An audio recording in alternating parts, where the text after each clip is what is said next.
Good day, ladies, NBs, and etceteras. As I'm recording this, it's June 4th. The Switch 2 has yet to come out, but I've pre-ordered it because I promised my younger brother we'd have one on launch day before seeing how exorbitant its price is in Canada. Anyway, while I was in my local EB Games turned GameStop turned EB Games, I thought I might as well also pre-order Hitman Signature Edition, because I'm interested in seeing how IOI will handle their first real port to a portable system. And if I share what I find with anyone else who's interested, I'll at least recoup some of the money I spent on it. Also, the idea of playing Freelancer on the bus sounds cool. Before the game comes out, I should establish my expectations from it as a reviewer. The primary issue a lot of people have with the world of Assassination, both within its player base and among those who've not played it, is online only. Now, I do not expect IOI to remove online functionality entirely from the Switch 2 version. However, it's clear that some accommodations need to be made, considering that the Switch 2 is the first native port of Hitman to a system that you can pick up and take out of the house. A lot of stuff needs or is made better by connection to IOI's servers, like contracts, elusive targets, and online leaderboards, but there's also a lot that doesn't work offline, even though it could. Sniper Assassin, challenges, mission mastery, career XP, freelancer, perpetual shortcuts, deluxe escalations, and player rankings are all inaccessible without an internet connection. I'm hoping the Switch 2 version will open up at least some of these to offline play, because if it doesn't, then this port will have lost most of its appeal to me compared to the Xbox version, which is both where I have all my progress and is objectively better in many metrics. Will the Switch 2 version be as good as I'm hoping? I'll leave it to future Cassidy to tell you. Cassidy, did you buy a Nintendo Switch 2? Of course I didn't, I say with my suspiciously Nintendo Switch 2 shaped bulge. Before I give my complete impression of Hitman World of Assassination Signature Edition, I want to make something clear. I decided some time ago that I want my channel to feel positive. I want people to be friendly to each other in my community, I want fellow trans people and any other marginalized person to know they're welcome here, and I'd like my audience to leave my videos with a sense of appreciation and love for Hitman, as I've had for some time. With that being said, I think Signature Edition is bad. Hitman for Switch 2 does not make any effort to expand the World of Assassination's offline mode. This means that if you don't have an internet connection for any reason, like using the Switch 2's titular feature to switch to a handheld you can take outside your house, you lose access to a large portion of the game, including the ability to unlock any items. While this means my dreams of Freelancer on the bus have been spoiled, I do love Hitman enough to enjoy just screwing around with stuff in offline mode. It's a great way to find new facts and features about the game. Unfortunately, Hitman still doesn't have cross-save, so I can't even use my items to experiment with stuff because they're all being held hostage on my Xbox. It would take hundreds of hours to re-unlock everything, including waiting up to a year for reruns of special elusive targets to get their suits, and even then, I'd still have permanently lost access to the Disruptor ET's suit and my aluminium briefcase. IOI, if you're listening, this is something you can easily fix for people like myself who wanted to double dip to play Hitman on the go. If you just let us perform a one-time copy of our save data from a platform of our choice to the Switch 2, not unlike what was done for Stadia players when that platform went under, I might be a bit happier with this. And, to cap off this section of the video, I have to mention that at least this version of Hitman warns you in big text that you'll need an internet connection, because Hitman on Switch 2 is on a game keycard, meaning the card doesn't actually contain the game. You'll have to go home and download 58 gigabytes of its files, a process that took around 10 hours for me. This breaks with the precedent set by previous releases of Hitman after the World of Assassination rebrand, which do contain the entire game.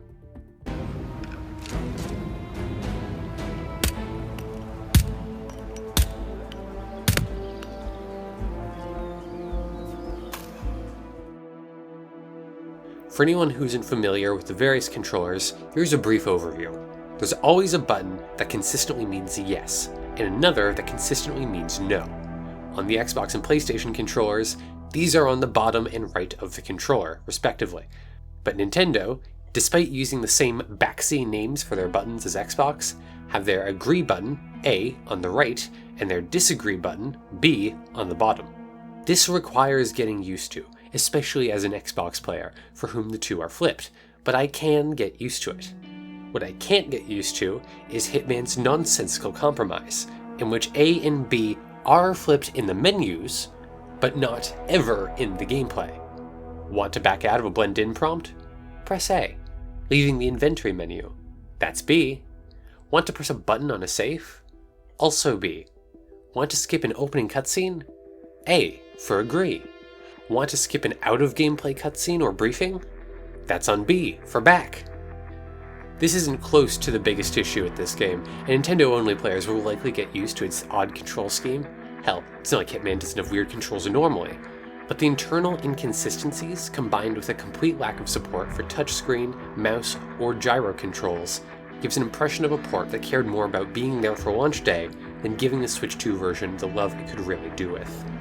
Speaking of this port needing some more love, I gotta mention some weird technical problems I've had in my 3 days with the game, because while I'm not sure if these are exclusive to the Switch 2 version, I've never encountered any of these in my 2,300 hours playing the world of Assassination on other platforms. First, Instinct breaks after some time in a level. I could see objects that could be picked up through walls, which goes beyond Instinct's normal function in that regard of reducing visual noise. Even worse is that interactable objects weren't highlighted in Instinct at all, which is a problem if you're looking for a glass to poison or a set of safe clues in Freelancer. The latter is particularly egregious, since the clues blend in with the clutter from which the clue assets originate. Worse than that is that people had a tendency to just disappear from Instinct entirely after some time, and while I could still see their white dots, this wouldn't help me know what direction they're facing, or where they are at all if I'm in combat.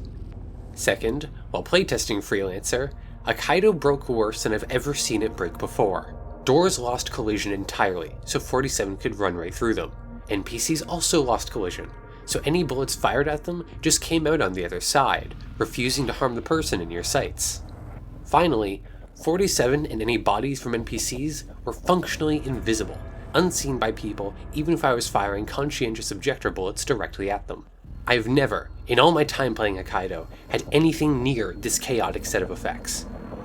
Now, to talk about performance. World of Assassination doesn't look much worse than what I'm used to on my Xbox Series X, including even IOI's obsession with putting reflections everywhere.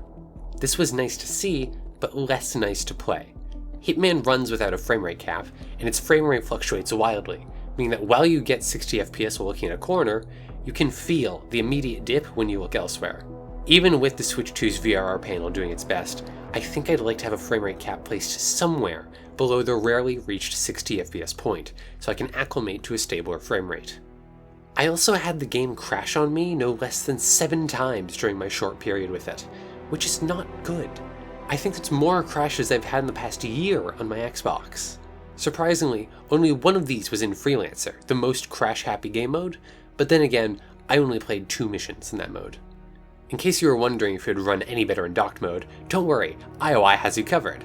It runs at the exact same extremely unstable and uncapped framerate, but this time without VRR support. Since the game doesn't use dynamic resolution scaling, the framerate just goes wherever it wants, leaving your television's refresh rate behind.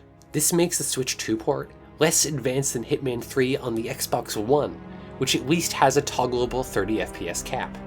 In my opinion, this game really needs modes you can toggle that aim for 30, 40, and or 60 FPS, because as of now, it feels god-awful to play the game on my monitor. I will say that despite me spending a bit of time expressing my disappointment with Signature Edition, it isn't all bad. There are some upsides to this new release, like how the Signature Edition name isn't meaningless. This is a new package that just includes the entire game, including the pre-Freelancer DLC for Hitman's 1, 2, and 3, meaning you no longer get silly situations where you can play New York and Freelancer, but not its actual mission if you don't own Hitman 2's expansion pass. Now you just get everything, spare the micro DLC and Celebrity Elusive Target stuff that released more recently, without having to sort through a Sapienza edition or whatever bridge they're trying to sell you these days. You can also kill billionaires while dressed as Luigi, though regrettably this amazing premise for disguise is exclusive to those of us who pre-ordered the game physically for the Switch 2. In conclusion, as a repeat buyer of Hitman and enthusiast of the Switch 2, I'm disappointed with Hitman's Signature Edition. It comes with significant and unprecedented performance issues for a console release by IOI, and takes advantage of exactly none of the hardware strengths and unique offerings. It has taken my hope of Freelancer on the bus and reduced it to Freelancer in bed, provided it doesn't crash. While it will receive patches that may fix the worst of its problems, putting it into a better state for those who've not played Hitman before, I cannot recommend this game for anyone who's played Hitman before thinking this may offer a unique experience. I myself returned the physical copy of the game that I pre-ordered, but was able to finish this review courtesy of a free code sent by IO Interactive. And on that note, I think that's enough of that downer of a video. Thank you all very much for watching, and have a nice day. Well done, 47. Return to the safe house. Collect yourself. I'll be in touch. Someone help me! He's got combat! Watch this thing go first. Holy crap!